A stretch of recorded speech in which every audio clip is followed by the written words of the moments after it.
Hello hello, bienvenue sur la chaîne Guéris ton appétit, je suis Maïka.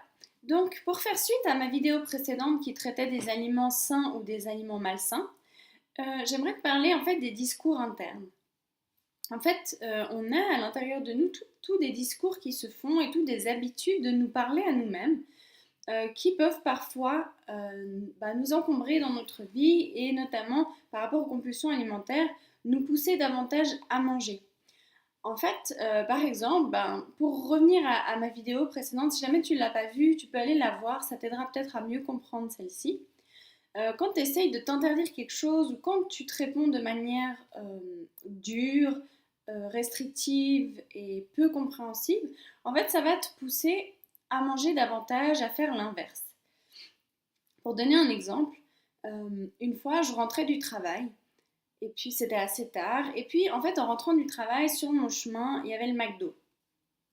Et puis j'avais une montée de nouveau d'angoisse et d'envie de manger. Et j'étais déjà en train de me faire mon plan que j'allais me prendre mon McDo en route et puis manger je sais pas combien de trucs déjà. Je m'étais prévu mon repas, plus je sais pas combien de desserts, enfin bref, tout un truc comme ça. Et en fait, le long du trajet, j'ai réussi en fait à négocier avec moi au lieu de me dire non, mange pas ça, ou de toute façon j'aurais fini par le faire. J'ai réussi en fait à simplement négocier avec moi en me disant ok, il n'y a pas de souci pour le McDo, mais si tu es d'accord, d'abord on rentre à la maison, enfin je rentre à la maison, je prends un moment pour méditer, pour me relaxer, et puis ensuite je retourne au McDo si j'en ai toujours envie. Je me suis dit, ok, je fais un compromis comme ça, il n'y a pas de problème. Et si j'en ai toujours envie après, pas de souci, j'irai me chercher absolument tout ce que je veux, je pourrai manger tout ce que je veux. Mais en attendant, je me mets d'accord avec moi et je rentre chez moi pour faire ma relaxation. Alors j'avais toujours un peu cette tension et cette envie de manger, mais ça s'est quand même calmé. Du coup, je suis rentrée chez moi, j'ai fait ma méditation, je me suis posée, et puis peut-être que vous l'avez deviné, après ça, j'avais plus cette envie comme ça de manger compulsivement, de vraiment m'empiffrer. Donc vraiment, c'est pour vous montrer, je vais vous donner encore d'autres exemples de discours internes qui peuvent aider vraiment à enlever ce point, cette tension qui se crée à l'intérieur et contre laquelle on essaye de lutter. Et plus on essaye de lutter, plus ça va nous pousser à manger. En fait, j'aime bien donner l'exemple vraiment d'une cocotte minute, où on met vraiment le couvercle dessus, ou vraiment une casserole à vapeur qui commence à monter, on met un couvercle dessus, et plus ça pousse, plus on met le couvercle, dès le moment où on ouvre le couvercle, ça explose. Et nous, c'est exactement la même chose. Plus on essaie de se mettre un couvercle sur la tête, sur nos sentiments, sur ce qu'on ressent, sur ce qu'on a envie, plus ça va lâcher. Au bout d'un moment, de toute façon, on va lâcher, on ne peut pas tenir comme ça indéfiniment. Et dès le moment où on lâche, c'est ce qui crée davantage les compulsions. C'est pour ça aussi que les régimes, quand on souffre de compulsions alimentaires, c'est pas une bonne chose parce que c'est exactement ce schéma-là. Ça veut dire qu'on va mettre un couvercle, on va essayer de se brimer, de se retenir, de se retenir, de se retenir. Et le jour où ça explose, c'est le volcan. Et là, on contrôle plus rien et puis c'est la débandade. Donc vraiment, ce que je vous conseille, c'est plus d'apprendre à trouver des compromis avec vous-même, à négocier pour éviter le conflit en fait. D'ailleurs, ce que je trouve merveilleux, en fait, j'ai réalisé ça il n'y a pas longtemps, c'est que à force d'apprendre à communiquer avec vous de cette manière-là, vous verrez que vous apprendrez à communiquer avec l'extérieur d'une manière juste magique. Donc, ce que vous arrivez à obtenir de vous-même, vous pourrez l'obtenir des autres finalement. Pour vous donner encore un autre exemple de discours interne que vous pouvez modifier, je vois par exemple quand à l'époque il y avait à mon travail un des collègues qui apportait des croissants, des petits pains, ou que j'allais à un endroit où il y avait un buffet, euh, enfin bref, un endroit en fait où il y avait plein de choses à manger qu'en temps normal je ne m'autorisais absolument pas à m'acheter.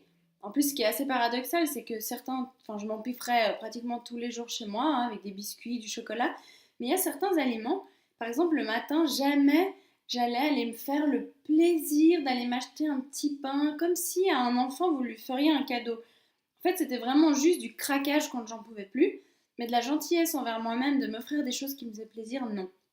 Donc en fait, dès que je me retrouvais face à un buffet ou face à des croissants, des pains au chocolat, des choses que je ne me permettais pas de m'acheter, en fait, c'est comme si je me disais, oh, c'est la seule fois, c'est la seule opportunité que j'ai de pouvoir manger ça. Donc, du coup, j'allais en manger 2, 3, 4, autant que je pouvais en fait, pour autant que ce soit le plus discret possible envers les gens, parce que je n'osais pas le faire devant les gens. Mais j'allais en fait manger beaucoup plus. Et puis j'ai remarqué qu'en me disant simplement, prends-en un. De toute façon, demain, t'inquiète pas, si tu as envie d'aller en acheter ou même en sortant, tu peux en acheter quand tu veux, tu peux en avoir quand tu veux, tu peux en manger autant que tu veux, n'importe quand. Et en fait, le fait de me dire ça calmait tout de suite. Et ça faisait que je pouvais manger par plaisir un petit pain, mais que j'allais pas m'empiffrer à vomir, ou alors qu'au buffet, j'allais pas m'empiffrer le plus possible en me disant à l'intérieur que ça allait être la dernière fois que je pouvais faire ça. Ou que justement, je voyais ce buffet, je disais ok, bah là je profite, puis demain je mange rien. Bah, en faisant ça, j'envenimais encore le truc, j'allais manger 1000 fois plus que juste là, si je me dis bah cool, fais-toi plaisir, ça n'empêche pas que demain tu vas pouvoir manger des choses qui te font plaisir. Et du coup, en fait, bah, ça faisait que je mangeais de manière normale en fait.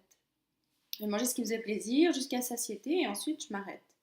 Donc voilà, j'espère que vous avez bien compris vraiment ce principe d'essayer plus de discuter avec vous-même, d'identifier en fait le malaise qui se crée en vous pour vraiment discuter avec vous. Comme si vous aviez vraiment quelqu'un, un enfant peut-être avec vous ou une amie, que vous aideriez en discutant avec, en essayant de la calmer, de la rassurer, de, de trouver des compromis avec elle pour qu'elle dise bon ok, d'accord. Et là, vous sentez vraiment que ça lâche. Donc vraiment, ces discours internes, c'est hyper important, et notamment pour les compulsions alimentaires, mais pour beaucoup, beaucoup, beaucoup d'autres choses dans votre vie. Donc voilà, j'espère que cette vidéo vous parlera, que vous y trouverez une clé qui pourra vous aider, en tout cas je vous le souhaite, et vraiment tester parce que c'est une clé énorme. Les discours avec soi-même, ça peut changer votre vie, vraiment. Donc merci d'avoir regardé cette vidéo. Si vous avez des questions, n'hésitez pas. Laissez un pouce bleu si vous voulez. Mettez un commentaire si vous avez des questions ou si vous avez envie de dire quelque chose. En tout cas, merci infiniment. Bonne fin de journée. Ciao, ciao.